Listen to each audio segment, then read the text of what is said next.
EMS TV के सभी दर्शकों को सनत जैन का सादर नमस्कार। चुनावी बांड का मामला धीरे धीरे गर्माता चला जा रहा है। अभी जो नई नई जानकारियां निकल के आ रही हैं उसके कारण अब यह माना जाने लगा है कि सुप्रीम कोर्ट शायद इस मामले की जांच ईडी को दे सकती है और चुनावी बांड से जुड़ी हुई जिन कंपनियों ने चुनावी बांड में चंदा दिया है उनकी जांच का क्रम शुरू हो सकता है। यह बात इसलिए कह रहे हैं कि अभी स्टेट बैंक की अवमानना याचिका पर सुप्रीम कोर्ट में सुनवाई आगे भी होने वाली है। करीब 20 कंपनियों ने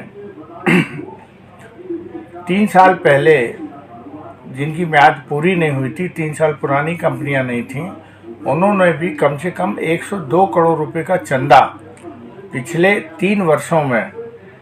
चुनावी बांड के रूप में राजनीतिक दलों को दिया है और इसमें से अधिकांश चंदा भारतीय जनता पार्टी को गया है। इन कंपनियों के एक ही पते पर कई कंपनियां दर्ज हैं और जब इनको लोगों ने पता लगाने की कोशिश की तो ये कंपनियां वहां पर नहीं पाई गई। सबसे बड़े आश्चर्य की बात यह है कि इन कंपनियों ने चुनावी बांड में चंदा दिया और इनकम टैक्स से छूट भी ली और कई कंपनियां तो घाटे में थीं। घाटे में होते हुए भी उन्हें यह अधिकार नहीं था कि वो चंदा दें या आयकर विभाग उनको छूट दे, लेकिन ये दोनों अनियमितताएं हुई हैं। अब चूंकि ये सारी जानकारी छन छन के बाहर आ रही है तो निश्चित रूप से चुनावी बांड का मसला जो है वो आगे चलकर एक बहुत बड़ा मुद्दा बन सकता है और केंद्रीय प्रवर्तन निदेशालय को सुप्रीम कोर्ट जांच करने के इस मामले में आदेश भी दे सकता है, क्योंकि ये सारी जानकारियां सप्रमाण हैं। कंपनी का रजिस्ट्रेशन कब हुआ, कंपनी घाटे में थी या कंपनी मुनाफे में थी, कंपनी ने पैसे कहाँ से लाए कहाँ से नहीं लाए, और उनका किसी का तो कोई व्यापार भी नहीं। 3 कंपनियां ऐसी हैं जो बिल्कुल 100% सेल कंपनियों की तरह हैं। तो इन सारी कंपनियों ने जो चुनावी बांड से चंदा दिया है, ये केवल 20 कंपनियों का 103 करोड़ का चंदा है, जिन्होंने 2.5 करोड़, 3 करोड़, 5 करोड़,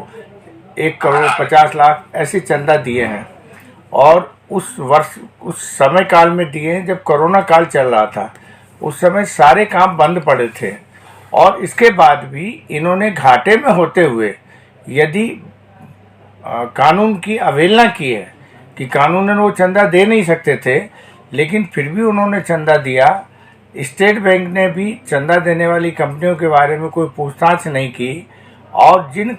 राजनीतिक दलों को चंदा मिला उनके पास तो खैर ये जानकारी थी नहीं कि उन्हें चंदा किसने दिया, लेकिन ये निश्चित रूप से स्टेट बैंक की जिम्मेदारी थी कि जो कानून सरकार ने बनाए थे इलेक्शन बॉन्ड को लेकर, उन कानूनों का पालन स्टेट बैंक को बांड देते समय पालन कराने चाहिए थे, जो नहीं कराए हैं। तो यह मामला धीरे धीरे तूल पकड़ता जा रहा है और राजनीतिक दल के साथ साथ जो समाज सेवी संगठन इस पूरे भ्रष्टाचार में विशेष रूप से ADR जो है इस पर सब पे निगाह रखती है राजनीतिक दलों के ऊपर, उसका कहना है कि इस बड़ा भारी घोटाला चुनावी बांड के रूप में हुआ है और इसमें नियमों का सरासर उल्लंघन किया गया है। सरकार के बनाए हुए नियमों को चुनावी बांड से चंदा देने वालों ने नहीं माना है और इस बात की जानकारी, मतलब जो कानून बना हुआ था, इस बात की जानकारी केवल स्टेट बैंक के और आयकर विभाग के अधिकारियों की ये जिम्मेदारी होती है कि यदि किसी कंपनी ने चंदा दिया है और उस कंपनी की जांच करने का अधिकार या तो आयकर विभाग को था, आयकर विभाग ने उन्हें छूट भी दी है, तो निश्चित रूप से कहीं ना कहीं सरकार की संलिप्तता भी इसमें शामिल हो रही है। आगे चलकर ये चुनावी बांड का रूप किस तरीके से सामने आएगा कहना मुश्किल है। जिन 20 कंपनियों ने चंदा दिया है उन्होंने 2021 से लेके 2023 के बीच में, हालांकि उनके अमाउंट किसी के 2 करोड़ हैं, किसी के 3 करोड़ हैं, किसी के 1 करोड़ हैं, किसी के 50 लाख हैं, लेकिन इन्होंने घाटे में होते हुए या सेल कंपनी होते हुए भी इन्होंने राजनीतिक दलों को चंदा दिया है, जिसके कारण जो ये चुनावी बॉन्ड का कंसेप्ट लाया गया था कि इससे राजनीतिक पार्टियों के बीच में काले धन का उपयोग होने से रोका जा सकेगा और सारा पैसा एक नंबर में आएगा। तो राजनीतिक दलों को तो ये प्रश्रय मिल गया कि उन्हें जो भी चुनावी बॉन्ड से चंदा मिला है वह उन्हें एक नंबर में प्राप्त हुआ है। लेकिन जिन्होंने चुनावी बॉन्ड खरीदे हैं उन्होंने क्या अपना काला धन इसमें लगाया है? और यदि लगाया है तो इसकी जांच तो होनी ही चाहिए। तो ये चुनावी बॉन्ड का जो